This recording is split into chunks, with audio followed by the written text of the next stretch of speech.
আলাইকুম এভরিওয়ান, কেমন আছেন আপনারা সবাই? আশা করি অনেক ভালো আছেন। আমিও অনেক ভালো আছি। অনেকদিন পর আপনাদের মাঝে নতুন একটা ব্লগ নিয়ে চলে আসলাম। আমরা চলে গিয়েছিলাম কালকে ড্রিমল্যান্ড পার্কে সব কাজিনরা মিলে, যেহেতু এটা সিলেটের কম বেশি সবাই চেনেন। তো এখানে ঢোকার জন্য যে প্রবেশ ফি বা প্রবেশ টিকিট যেটা বলা হয় সেটা হলো 150 টাকা, আবার ওয়াটার পুলের যে টিকিট সেটা হলো 600 টাকা। কিন্তু ওয়াটার পুলে যদি আপনারা যেতে চান তাহলে সেক্ষেত্রে পার্কে এন্ট্রি ফি দিতে হবে না।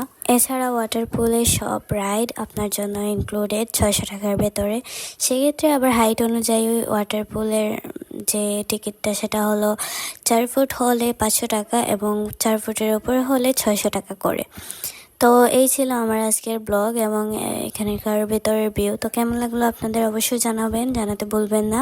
And don't forget to subscribe. তো সব কিছু দেখা শেষ করে আমরা চলে গিয়েছিলাম বাসার উদ্দেশ্যে, রওনা হলাম, যেহেতু অনেক সুন্দর একটা এনভায়রনমেন্ট ছিল। তো সবাই ভালো থাকবে, সুস্থ থাকবেন। আল্লাহ হাফিজ।